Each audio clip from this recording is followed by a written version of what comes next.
So hello guys, మీరు చూస్తున్నదైతే SSC GD Ukkunagaram steel plant physical review అనమాట. సో వీడియో అయితే మాత్రం స్కిప్ చేయకుండా ఎండ్ వరకు చూడండి. సో నిన్నటి ఫిజికల్ అయితే మాత్రం మనకు బ్యాచ్కి ఎవ్రీడే మనకు ఆల్మోస్ట్ పిలుస్తున్నారు అని ఒక ఇన్ఫర్మేషన్ అయితే మాత్రం ఉందన్నమాట. ఒక 3 బ్యాచెస్ అయితే మాత్రం డివైడ్ చేస్తున్నారు. బ్యాచ్కి 100 to 150 మెంబర్స్ అయితే మాత్రం డివైడ్ చేసి వదులుతున్నారు. అండ్ ఇంకొకటి ఏంటంటే మనకి కూర్మన్పాలెం బస్ స్టాప్ అండి ఇది. సో ఇది వైజాగ్ స్టీల్ కూర్మన్పాలెం బస్ స్టాప్ అనమాట. మీరు దువ్వాడ రైల్వే స్టేషన్ నుంచి యాజ్ వెల్ యాజ్ మన విశాఖపట్నం రైల్వే స్టేషన్ నుంచి అయితే మాత్రం మన కూర్మన్పాలెం 400 బస్సు వెళ్తుంది. సో అక్కడికైతే మాత్రం మీరు డైరెక్ట్లీ వచ్చేయచ్చు. ఇక్కడ నుంచి ఇదే రోడ్ అండి. ఈ రోడ్ నుంచే మీకు సెంటర్ ఒక ఇన్ఫర్మేషన్ వీడియో అనమాట. సో లాస్ట్ ఫ్యూ ఇయర్స్ నుంచి ఫిజికల్ ఎక్కడ జరిగిందంటే ఇక్కడ తెలుగు తల్లి సర్కిల్ ఉంది కదండి. సో ఇక్కడ మనకు పెట్రోల్ పక్కన ఈ పాయింట్ చూస్తున్నారు కదా, ఇది స్టార్ట్ పాయింట్ అనమాట. అంటే లాస్ట్ ఫ్యూ ఇయర్స్ది 5 కిలోమీటర్స్ స్టార్ట్ పాయింట్ అది. బట్ ఇప్పుడైతే మాత్రం అక్కడ రోడ్డు బాగోపోవడం వల్ల మనకి సిఎస్ఎఫ్ మెంబర్స్ ఏం చేశారంటే మనకి ఫిజికల్ అనేది సిఎస్ఎఫ్ యూనిట్ క్వార్టర్స్ ఉంటుందండి. ఆ క్వార్టర్స్లోనే అక్కడి నుంచి మనకి టూ అండ్ ఫ్రో మనకి 2.8 కిలోమీటర్స్ చెప్పిన ఒక 2 ఇచ్చేసి మళ్ళీ లోపలికి మళ్ళీ గేట్ నుంచి ఒక 300 to 400 మీటర్స్ లోపలికి అయితే మాత్రం ఫినిషింగ్ పాయింట్ ఇచ్చారనమాట. So good morning guys, welcome back to my channel Raju Siyadri. So friends అందరూ ఎలా ఉన్నారు, బాగున్నారు అనుకున్నారు. సో గైస్ చాలా రోజుల తర్వాత ఎస్ఎస్సి జీడీ ఫిజికల్ కోసం అయితే మాత్రం మనం వీడియోస్ చేస్తున్నాం అనమాట. కొద్దిగా బిజీ ఉండడం వల్ల ప్లస్ ఇండిపెండెన్స్ డే పరేడ్ అవ్వడం వల్ల అండ్ కొన్ని కేసెస్లో బిజీగా ఉండడం వల్ల స్పాంటేనియస్గా వీడియో చేయలేదన్నమాట. చాలా మంది సబ్స్క్రైబర్స్ కూడా స్టీల్ ప్లాంట్ లొకేషన్ ఎస్పెషల్లీ ఇక్కడికి ఎలా రావాలి అనేది చాలా మంది డౌట్స్ అడిగారు. సో ఈ వీడియోలో అయితే మాత్రం క్లియర్ చేస్తాను. ప్లస్ నేను ఫిజికల్ ఎలా జరిగింది అనేది అయితే మాత్రం ఒక సక్సెస్ఫుల్ క్యాండిడేట్తో అయితే మాత్రం మనం ఫీడ్బ్యాక్ తీసుకుందాం. సో వీడియో అయితే మాత్రం స్కిప్ చేయకుండా ఎండ్ వరకు చూడండి. అండ్ ఛానల్ ఇంకా ఎవరైనా సబ్స్క్రైబ్ చేసుకోకపోతే మాత్రం సబ్స్క్రైబ్ చేసుకోండి. So the first thing guys, CSF unit Ukkunagaram మనకి సెంటర్ వచ్చింది కాబట్టి అందరికీ ఇక్కడే వచ్చింది. సో ఇది ఎలా రావాలంటే మన విశాఖపట్నం రైల్వే స్టేషన్ నుంచి 400 బస్సు ఎక్కితే డైరెక్ట్లీ మన కూర్మన్పాలెం వచ్చేస్తారండి. లేదా దువ్వాడ రైల్వే స్టేషన్ దగ్గర అనమాట. ఇక్కడ నుంచి ఆల్మోస్ట్ ఒక 10 కిలోమీటర్స్ డిస్టెన్స్లో ఉంటుంది. దువ్వాడ రైల్వే స్టేషన్లో దిగేసి మీకు చుట్టుపక్కల గూగుల్లోని డార్మిటరీస్ దగ్గరలోని బస్ స్టాప్ దగ్గర కూర్మన్పాలెం బస్ స్టాప్ అని చెప్తే ఎవరైనా ఆటోలు దించేస్తారనమాట ఒక 30 రూపీస్ తీసుకొని. సో కూర్మన్పాలెం బస్ స్టాప్లోనే మనకు డార్మిటరీస్ కూడా ఉంటాయి. మీరు గూగుల్లో చెక్ చేసుకుంటే చాలు, చుట్టుపక్కల డార్మిటరీస్ ఏమేమి ఉన్నాయి అవైలబుల్గా ఉంటాయి. అండ్ పీజీ హాస్టల్స్ కూడా ఉంటాయి అనమాట. సో వన్ డే మీరు డబ్బులు ఇచ్చేసి ఒక 500 to 800 అనుకుంటారు మ్యాక్సిమం, అంత రేంజ్లోనే ఉంటుంది, ఇంకా తక్కువ కూడా ఉండొచ్చు.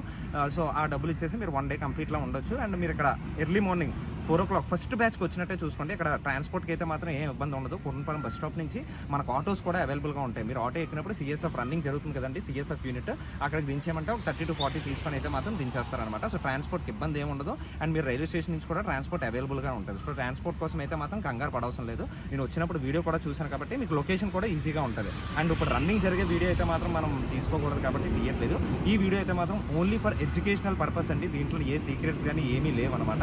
ఏ డిఫెన్స్ సీక్రెట్స్ కానీ ఎక్స్పోజ్ చేయడం అలాంటివి ఏమీ లేవు. Only for educational purpose. చాలా మంది క్యాండిడేట్స్ ఇక్కడ రావడం కన్ఫ్యూజ్ అవుతున్నారు కాబట్టి ఎవ్రీ ఇయర్ ఏంటంటే మనం జస్ట్ ఒక లొకేషన్ కోసం అప్డేట్ వీడియో అయితే మాత్రం చేస్తాను అనమాట. లోపల వీడియోస్ అయితే మాత్రం తీయడం కరెక్ట్ కాదు కాబట్టి అది ఎప్పుడు మనం తీయకూడదు. ఆ సీక్రెట్స్ కానీ ఏమీ మనం ఎక్స్పోజ్ చేయకూడదు. చాలా ప్రొఫెషనల్గా ఉండాలి కాబట్టి లోపల వీడియోస్ అయితే మాత్రం మీరు కూడా ఎట్టి పరిస్థితుల్లో ఏం తీయొద్దు. సో మనకి ఎస్ఎస్సి జీడీ ఫిజికల్ ఎలా జరిగిందో అనేది నిన్న ఫస్ట్ డే కాబట్టి అది ఎలా జరిగిందో అయితే మాత్రం మనకు ఒక క్యాండిడేట్ ఉన్నారనమాట. ఆ క్యాండిడేట్ నేను పరిచయం చేస్తాను. సో అతని దగ్గర మనం డైరెక్ట్గా ఆన్లైన్ మనం తెలుసుకుందాం ఏంటంటే. కంచండి ఆల్మోస్ట్ ఒక 19 minutes వేసావు కదా. సో 19 minutesలో తమ్ముడు అయితే మాత్రం మనకి ఫిజికల్ వేసాను అనమాట. Hartley congratulations. సో చిన్న మనకి ఫిజికల్ ఎలా జరిగింది, నువ్వు ఎక్కడి నుంచి వచ్చావు, మన ఏరియాకి ఎలా వచ్చావు, ఈ సెంటర్కి ఎలా వచ్చావు, ఏ డిస్ట్రిక్ట్ నుంచి వచ్చావు? ఫస్ట్ నాది బాపట్ల అన్న. నేను గుంటూరులో చదువుతున్నాను. గుంటూరు నుంచి దువ్వాడ వచ్చాను. దువ్వాడ నుంచి ఇక్కడ కూర్మన్పాలెం వచ్చి పీజీలో ఉన్నాను వన్ డే. ఎక్కడ ఏంటి పీజీ పేరు? పీజీ అది లాడ్జ్ అన్న. Lodge 400 per day, 24 hours 400. మన బస్ స్టాప్ వెనకాల కాలనీలో ఉంటుంది. Okay okay. ఎస్బీఐ బ్యాంక్ దాంట్లో ఉంటుంది. అక్కడ నుంచి మార్నింగ్ ఆటోస్ అవైలబుల్ ఉన్నాయి అన్న. అది 2:30 నుంచి అవైలబుల్ ఉన్నాయి ఆటోస్. 40 రూపీస్ ఛార్జ్ చేస్తున్నారు. ఇక్కడికి మార్నింగ్ తీసుకొచ్చి జింపేస్తున్నారు. రాగానే అక్కడ టేబుల్స్ ఉంటాయి అన్న. మా ఎంట్రీ గేట్ దగ్గర టేబుల్స్ ఉంటాయి. ఆధార్ కార్డు ఏమేమి పట్టుకున్నారు? Aadhaar card, physical admit card, 2 photos సరిపోతాయి అన్న. ఓకే, 2 సరిపోతాయి, ఎక్కువ అక్కర్లేదు, 2 సరిపోతాయి. తర్వాత అక్కడ టేబుల్స్ ఉంటాయి అన్న. ఎంట్రీ గేట్ దగ్గర టేబుల్స్ ఉంటాయి. టేబుల్స్ దగ్గర ఏంటంటే నీ రిజిస్టర్ రోల్ నెంబర్ ఉంటుంది. నెంబర్ వెరిఫై చేసుకుని అంటే ఒక నెంబర్ నుంచి ఒక నెంబర్కి ఈ టేబుల్ అలా అలౌట్ చేసేది. ఫస్ట్ బ్యాచ్ అంటే మీరు ఎన్ని గంటలకు వచ్చారు ఇక్కడికి? నేను ఇక్కడికి 3:30కి వచ్చాను. 3:30 అప్పటికే వచ్చారు. ఓకే, అప్పటికే స్టాఫ్ వచ్చి సెట్ చేస్తున్నారు. అప్పటికే 3:30కి వచ్చాము. మావి కరెక్ట్గా 4:20 స్టార్ట్ చేశారు. ఫస్ట్ డే కదా. సో ఏం చేశారు ఫస్ట్ చూసిన ఆధార్ కార్డ్? ఫస్ట్ నీది అడ్మిట్ కార్డు ఉంటుంది కదా, అడ్మిట్ కార్డులో ఒక టేబుల్ ఉంటుంది. ఆ టేబుల్ దగ్గరికి వెళ్ళిన తర్వాత నీది ఈ టేబుల్ అని రాపిస్తారు. ఓకే. అది రాసిన తర్వాత లోపల తీసుకెళ్ళిపోతారు 100 మెంబర్స్ని. అలా తీసుకెళ్ళిన తర్వాత లోపల కూడా టేబుల్స్ ఉంటాయి. అక్కడికి వెళ్ళిన తర్వాత నీ డాక్యుమెంట్స్, ఫిజికల్ డాక్యుమెంట్స్ అవి ఉంటాయి కదా, అవును, మన అవి ఫిలప్ చేయాలి. డాక్యుమెంట్స్ ఫిలప్ చేసి అక్కడ కూర్చోబెడతారు. ఒక 100 మెంబర్స్ని బ్యాచ్ చేస్తున్నారు. ఓకే. ఆ బ్యాచ్ అయిపోయిన తర్వాత డైరెక్ట్గా ఇక ఛాన్సే కూర్చోబెట్టారు. తర్వాత వెనక్కి తీసుకెళ్ళిపోయారు. వెనక్కి తీసుకెళ్ళి చిప్స్ దగ్గర తీసుకెళ్ళి ఫస్ట్ చెస్ట్ నెంబర్ ఇచ్చారు, తర్వాత చిప్స్ పెట్టారు. చిప్స్కి ఇబ్బంది లేదన్న, ఈ ట్యాగ్స్ ఉంటాయి కదా, RFID ట్యాగ్స్ గట్టిగా కట్టుకోవాలి. ఒకటే ఫ్రెండ్స్, ఇంకోటి చెప్తున్నాను, RFID ట్యాగ్ అనేది మాత్రం వాళ్ళు కట్టినా మనం డబుల్ వెరిఫై చేసుకునే బాధ్యత మనదన్నమాట. అనుకోకుండా మనకి అది కానీ మనం రన్నింగ్ వేసినప్పుడు కానీ పడిపోయిందా, మళ్ళీ మీరు ఇక్కడికి వచ్చినప్పుడు ట్యాగ్ ఒకవేళ అటు ఇటు అయ్యిందా, తర్వాత మీరు రన్నింగ్ టైమింగ్ రికార్డ్ అవ్వడానికి మాత్రం చాలా ఇబ్బంది అవుతుంది. RFID కట్టుకున్నప్పుడు మాత్రం మీరు డబుల్ వెరిఫై చేసుకోండి. వాళ్ళు కడతారు, వాళ్ళందరూ బాగానే హెల్ప్ చేస్తారు, బట్ మీరు కూడా డబుల్ వెరిఫై చేసుకున్న బాధ్యత అయితే మాత్రం మీది. సో RFID కట్టిన తర్వాత స్కాన్ చేసి నేను అలౌట్ చేస్తున్నారా ఆ నెంబర్కి. అలౌట్ చేసిన తర్వాత కూర్చోబెడుతున్నారు. ఫస్ట్ ఒక బంచ్ వెళ్ళి ఒక 100 మెంబర్స్ కూర్చోబెడుతున్నారు. తర్వాత ఇక గ్రౌండ్ దగ్గర తీసుకెళ్ళాలి. ఓకే. ఫస్ట్ అయితే ఫిజికల్ రన్నింగ్ అన్న, ఫస్ట్ రన్నింగ్, తర్వాత హైట్, తర్వాత జస్ట్. సో రన్నింగ్ ఎలా జరిగింది? ఫస్ట్ బాగున్నాను. గ్రౌండ్ ఎలా ఉంది, ఎలా అనిపించింది మీకు? గ్రౌండ్ అయితే పెద్ద టఫ్ ఏం లేదన్న, ఈజీగా కొంచెం ప్రాక్టీస్ ఉంటే అయిపోతుంది. ఓకే. అంటే నార్మల్గా అంటే మన ప్రాక్టీస్ టైంలో జనరల్లీ చాలా మంది 25 మినిట్స్ 26 మినిట్స్ అలా వేస్తూ ఉంటారు కదా. సో ఇక్కడికి వచ్చిన తర్వాత ఫస్ట్ 2.9 కిలోమీటర్స్ కొద్దిగా నార్మల్గా ఉంటుంది, మరి అప్పే ఉండదు. బట్ వచ్చేటప్పుడు అయితే మాత్రం కొద్దిగా జాగ్రత్తగా స్లో చూసుకుంటే అయిపోతుంది. వాట్స్ దగ్గర నుంచి కొంచెం డౌన్ ఉంటుంది, అంటే డౌన్ కనపడదు కానీ డౌన్ ఉంటుంది, ఈజీగా అయిపోద్ది. లోపలికి ఒక 500 మీటర్స్ ఉంటుంది అన్న. గేట్ దగ్గర నుంచి మెయిన్ గేట్ దగ్గర 500 మీటర్స్ అప్రాక్స్ ఉంటుంది. ఈజీ అన్న, అయిపోద్ది. సో మీ బ్యాచ్లో ఎన్ని మంది క్వాలిఫై అయ్యారు, ఎన్ని మంది డిస్క్వాలిఫై అయ్యారు? మా బ్యాచ్లో ఫస్ట్ బ్యాచ్ 100 మెంబర్స్ వదిలేరు, 49 మెంబర్స్ క్వాలిఫై అయ్యారు. Very good. సెకండ్ బ్యాచ్ 47 అనుకుంటా. థర్డ్ బ్యాచ్ని 160 ఏమో వదిలేరన్న. ఓకే. ఓకే. దాంట్లో ఒక 70+ ఏమో క్వాలిఫై అయ్యారు. ఓకే. నెక్స్ట్ ఈ హైట్ చెస్ట్ అప్పుడు ఎలా చేశారు? ఫస్ట్ ఒక RFID మిషన్ ఉంది, హైట్ పైన బటన్స్ ఉన్నాయి, అవి ఫస్ట్ హైట్ చెక్ చేశారన్న. పక్కా 170 అంటే పక్కా 170, అసలు ఆ ఇంటి కూడా తక్కువ లేదు. ఫస్ట్ బ్యాచ్లో 3 డిస్క్వాలిఫై, సెకండ్ బ్యాచ్లో 4 హైట్ వాళ్ళు.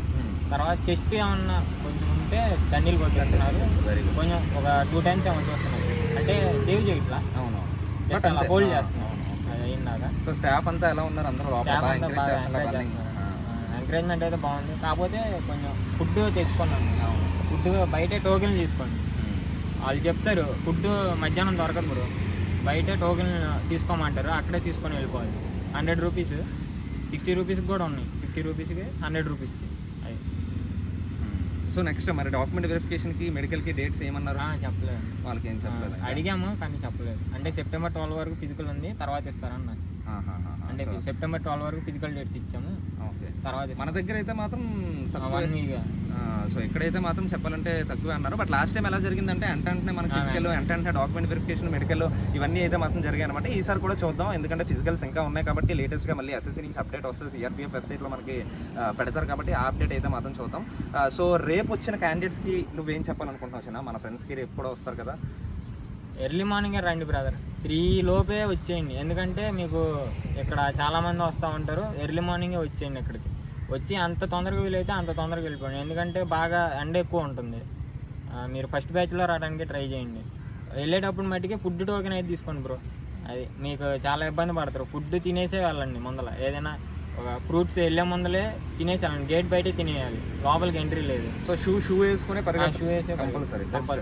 అంటే బేర్ ఫుట్ మీద కూడా పరిగెత్తారంట, కాకపోతే కొంచెం ప్యాచెస్ ఉన్నాయి అక్కడ. సో వెరీ గుడ్ చిన్న. So thank you so much. అడిగిన వెంటనే ఫీడ్బ్యాక్ ఇచ్చాం. మన ఛానల్ వీడియోస్ ఆల్రెడీ చూసానన్నా కాబట్టి మన ఛానల్ వీడియోస్ ఎలా అనిపిస్తున్నాయి? బాగుంటాయి అన్న, అంటే కొంచెం ఇన్ఫర్మేటివ్గా ఉంటే చాలా బాగుంటాయి, ఆస్పిరెంట్స్కి బాగా ఉపయోగపడతాయి. ఫైన్ చిన్న, వెరీ ఆల్ ది బెస్ట్, సక్సెస్ఫుల్గా అవ్వాలని నేను మనస్ఫూర్తిగా అనుకుంటున్నాను. Thank you so much. అడిగిన వెంటనే ఫీడ్బ్యాక్ ఇచ్చావు, థ్యాంక్ యూ. ఓకే, చూసారు కదా, తమ్ముడు అయితే మాత్రం ఇన్డెప్త్ ఇన్ఫర్మేషన్ అయితే మాత్రం ఇచ్చారనమాట. సో మీరు కూడా ఎలా ఫీడ్బ్యాక్ షేర్ చేసుకుందాం అంటే మాక్సిమం నేను ఇక్కడ రావడానికి ట్రై చేస్తాను, లేదా మీరు డైరెక్ట్లీ నాకు ఆన్ కాల్లో చెప్తానంటే ఇన్స్టాగ్రామ్లోని సిఆర్ రాజు అనే ఐడియా ఉంటుంది. సో ఇన్స్టాగ్రామ్లోని నేను కింద స్టోరీలో కూడా పెడుతున్నాను కదా, నాకు ఒక్క టెక్స్ట్ చేస్తే నేనే మీకు కాల్ చేస్తాను అండ్ ఫీడ్బ్యాక్ అయితే మాత్రం తీసుకుంటాను. సో ఒకటే చెప్తున్నాను గైస్, హైడ్రేటెడ్గా రండి. మీకు ఎవరైతే రేపు వద్దున్న అనుకోకుండా మీరు ఫిజికల్ పోస్ట్పోన్ చేద్దాం, లేకపోతే ఏదైనా ఎగ్జామ్ ఉంది అనుకుంటే మాత్రం డెఫినెట్లీ ఎగ్జామ్ అడ్మిట్ కార్డ్ తెస్తే మీకు ఫిజికల్ పోస్ట్పోన్ చేసుకునే ఛాన్సెస్ కూడా ఉంటాయి అనమాట. అండ్ అమ్మాయిలకి కూడా చెప్తున్నాను, అమ్మాయిలకి మాక్సిమం రోడ్ ఇచ్చే ఛాన్సెస్ ఉంది కాబట్టి వాళ్ళు కూడా మంచిగా ప్రాక్టీస్ చేయండి. అందరూ షూ వేసుకునే చేయండి. బికాస్ రోడ్ అయితే మాత్రం అక్కడక్కడ గతకలు ఉన్నప్పుడు అయితే మాత్రం షూ లేకుండా చేస్తే మీరు ఇబ్బంది పడతారు. తర్వాత మళ్ళీ దెబ్బలు కానీ అనుకోకుండా పడిపోయినా ఇన్ టైంలో అయితే మాత్రం రాలేనమాట. సో ఎగ్జాక్ట్లీ 24 minutes ఏంటంటే మీ టైమింగ్ మీదే. మీరు గుంపులో వస్తున్నారు అంతా కాదు, మీరు ఎప్పుడు వదులుతారో అక్కడి నుంచే మీ RFID టైమింగ్ అయితే మాత్రం స్టార్ట్ అవుతుంది అనమాట. So very all the best guys. So guys ఒకటే చెప్తున్నాను అందరికీ, టైంకి వచ్చేయండి. మ్యాక్సిమం RFID ఇస్తున్నారు కాబట్టి మీ టైమింగ్ మీదే. మీరు గుంపులో పోయిందా, వెనకాల ఉండిపోయినా, ఫస్ట్ ఉండిపోయినా అలా ఏం కాదు. మీ టైమింగ్ మీదే. మీరు లాస్ట్లో ఉన్నా మీరు ఎప్పుడైతే ఆ లైన్ RFIDని క్రాస్ చేస్తారో అప్పుడే మీ టైం అనేది రికార్డ్ అవుతుంది. సో ఈ వీడియోకి అయితే అంతే ఫ్రెండ్స్. మళ్ళీ నెక్స్ట్ వీడియోలో కలుద్దాం. Until then take care, be safe, bye.